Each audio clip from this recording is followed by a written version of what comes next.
You know that visceral reaction you get when a certain type of character walks on screen in Westeros? You are not watching a bad guy play their part. It feels deeply personal, like you're the one being targeted. Like your chest tightens, like you keep waiting for someone, anyone, to do something, and nobody does.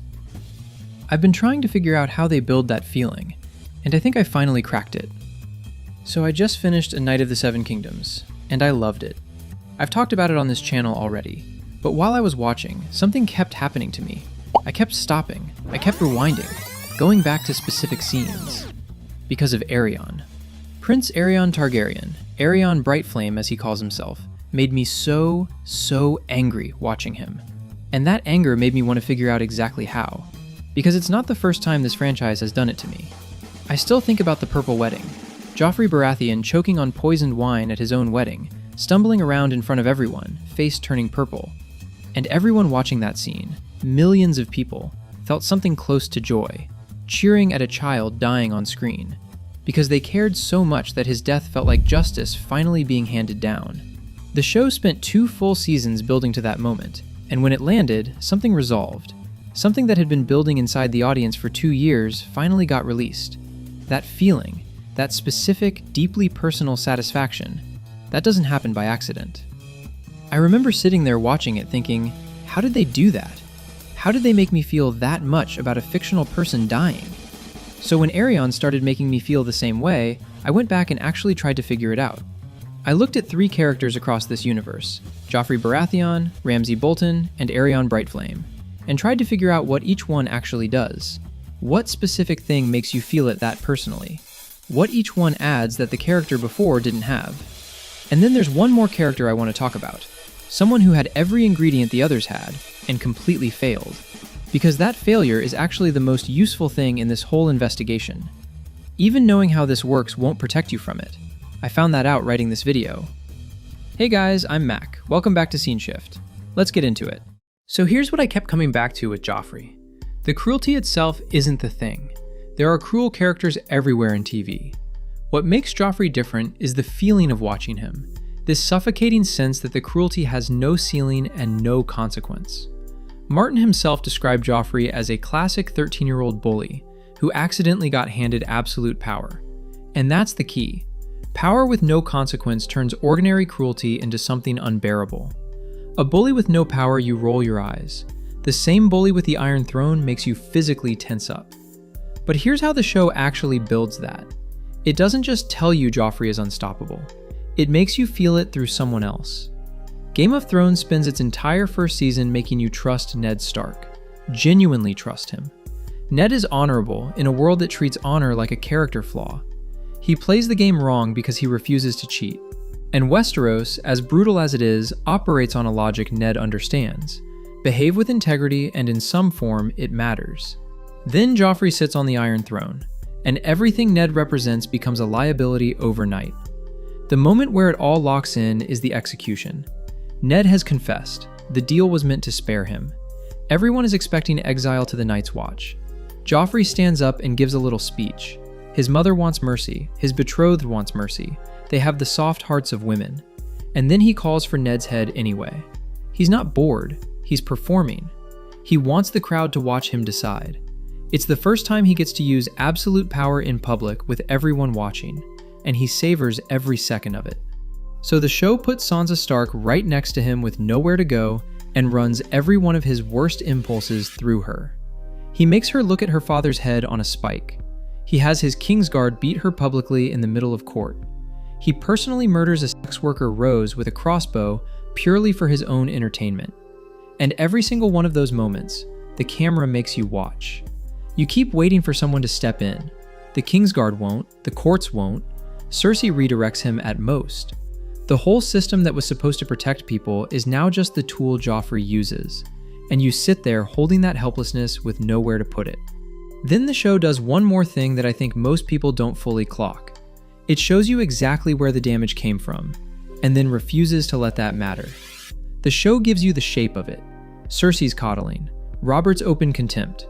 There's a scene where Robert tells Ned that the only thing stopping him from abdicating is the thought of Joffrey on the throne with Cersei whispering in his ear. a boy who grew up invisible to his father and suffocated by his mother. The books go further. Jaime eventually pieces together that Joffrey sent an assassin to kill the crippled Bran Stark after overhearing Robert drunkenly say it would be a mercy. Desperate for approval from a man who barely registered his existence, Joffrey just took it as an instruction. Whether you're watching or reading, the door to sympathy opens just enough for you to see how he got this way. And then it closes. Joffrey gets no redemption arc. No moment where something human breaks through. The origin story is information, not an excuse. Martin famously sent actor Jack Gleeson a letter after Joffrey premiered. "Congratulations on your marvelous performance. Everyone hates you." And it works so well that when the Purple Wedding finally arrives, millions of people cheer out loud at a child dying. But there's still something Joffrey never quite does. He always had people doing his cruelty for him. He pointed, others acted. There was always space between Joffrey and the actual act. The character who came after him removed that space entirely. With Joffrey, the fury was real, but it was spread across a lot of targets. The Crown, Cersei, the Kingsguard, the whole system running cover. You could point at the machinery protecting him and hate that too.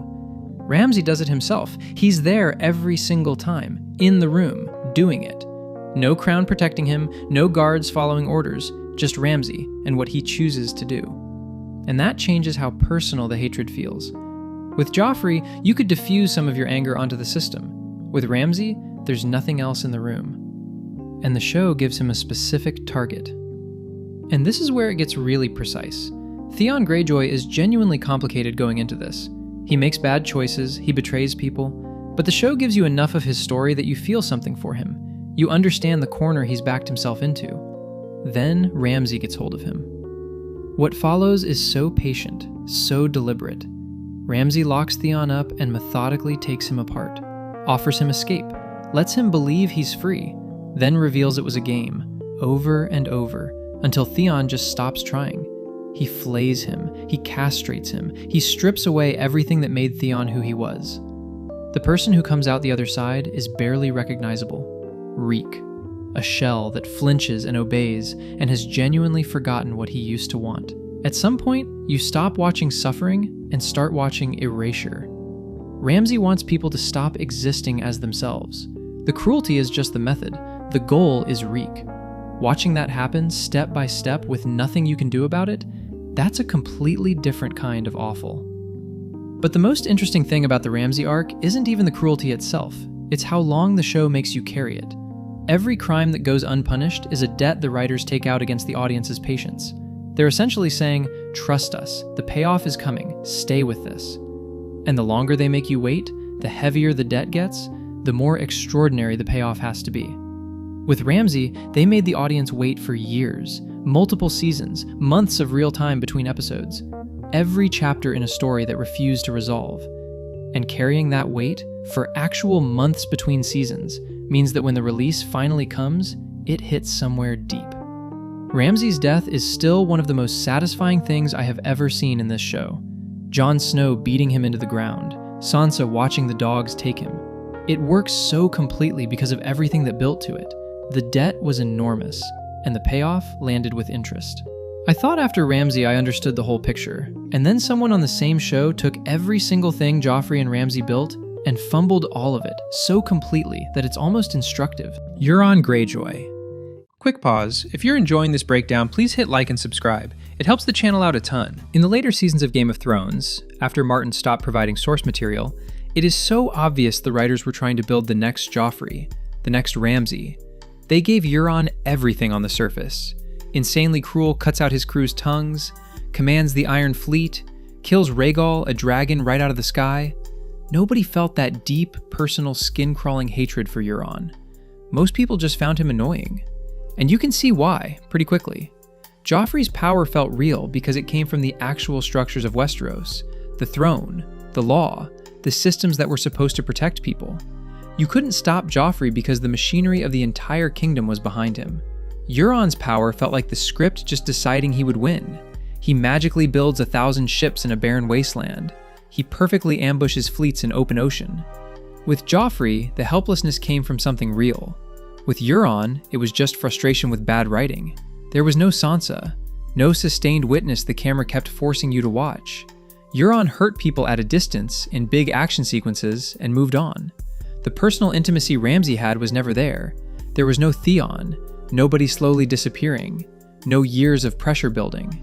And because none of that groundwork was laid, his death meant absolutely nothing. When Joffrey choked at the Purple Wedding, millions of people cheered. When Ramsay was eaten by his own dogs, it felt like the universe finally balancing. When Euron died fighting Jaime Lannister on a random beach, nobody cared. It was just a way to get him off screen so the show could end.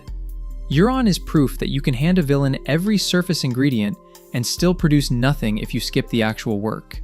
That debt the writers take out against the audience's patience? Euron's writers kept spending without building anything. There was no pressure, so when his death came, there was nothing to release. Which is exactly why Aerion Brightflame is so terrifying. Aerion doesn't need plot armor. He uses the actual law as his armor. And he had less screen time than Euron, less power, less spectacle, and generated more genuine hatred than almost any character in the franchise. So here's what's different about Aerion compared to everything that came before him. Joffrey needed the throne. Ramsay needed the isolation of the North. Both of them required specific circumstances to operate the way they did. Aerion operates in broad daylight, in public, in front of everyone. His father knows what he is, the people around him know. His name just makes consequences irrelevant, and that is a more suffocating kind of helplessness, because there's no corrupted system to point at, no isolated circumstance to blame. The law just works exactly as designed, for people like him. And on top of that, his cruelty has no logic you can map. Aerion genuinely believes he is a dragon in human form, a Targaryen madness the show treats as both ridiculous and genuinely frightening. With Joffrey, you could trace the trigger. With Ramsay, the cruelty was always systematic and patient. With Aerion, there is no framework. His worldview doesn't connect to the one everyone else lives in. There's no safe behavior, no way to predict what sets him off, no floor anywhere. The show gives you one small scene to lock all of this in, and then it immediately weaponizes it. Showrunner Ira Parker wrote a specific detail into a scene where Dunk, our hero, is having the most desperate conversation of his life. He's a hedge knight facing execution. He is measuring every single word. In the background, Aerion is eating walnuts, cracking them open, chewing, mildly entertained. Dunk's terror is Aerion's afternoon snack. That one small physical gesture tells you everything. It's the same contempt as Joffrey slouching on the throne while ordering executions, but more intimate, more personal, because of how small it is. And then you remember, this is a man who just broke a puppeteer's finger because a puppet show insulted his bloodline. Because he is a dragon in his own mind. The trigger is that disconnected from reality, and nobody stopped it. His father looked away. The name absorbed it. That's the mechanism. Now here's what Aerion does with all of that. Dunk hits Aerion to protect the puppeteer. In a just world, Dunk is the hero of that scene. In Westeros, striking royalty is a capital offense. Aerion gets to demand justice. The normal resolution, one knight against another, fair fight done. Aerion says no. His own father calls it cowardice, openly, in the room. Aerion won't face Dunk man to man. So instead, he invokes an ancient, almost forgotten tradition, the Trial of Seven, a full 7-on-7 battle. He does it because Dunk is a nobody hedge knight with no money and no connections. Finding 6 men willing to risk their lives fighting against the royal family for a man most of them barely know is almost impossible. If Dunk can't find them, he's found guilty by default and loses his hand and foot. Aerion is rigging the legal system to guarantee a conviction without ever having to face Dunk directly. And that feeling, watching the rules themselves become the weapon, watching injustice operate completely inside the law, is suffocating. He is doing nothing technically wrong. There is nothing anyone can do. Even his own father is visibly embarrassed by the cowardice of it. And still, the system moves forward. 6 knights step forward for Dunk anyway. The trial happens.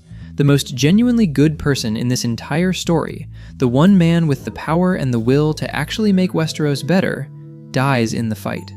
He walked into a trap that only existed because Aerion demanded a game he knew was rigged. Aerion walks away unharmed, eating walnuts metaphorically the whole way through. He accidentally destroyed something irreplaceable, with no consequences, no awareness, no reckoning of any kind. After going through all of this, the thing that keeps striking me is how simple it actually is. Every character that worked made the injustice feel personal. The system failed the wrong person, had the power, the right people suffered. And the show made you sit inside that, watching cruelty nobody could stop, waiting for justice the story kept refusing to deliver. Every crime that went unpunished was a debt building up, and the longer it built, the more the payoff meant when it finally came. Euron failed because the writers gave him everything on the surface and skipped all of that. No intimacy, no sustained witness, no years of pressure. The debt was never opened, so there was nothing to collect. Here's something else I kept thinking about while writing this. Most people assume villains exist to be obstacles, something the hero has to get past. But in this franchise, the most hateable characters are actually the engines of everything. If Joffrey just exiles Ned Stark to the wall, the War of the Five Kings never happens. If Aerion just fights Dunk Fair, the Trial of Seven never happens. The most genuinely good man in Westeros lives, and the entire future of that world changes.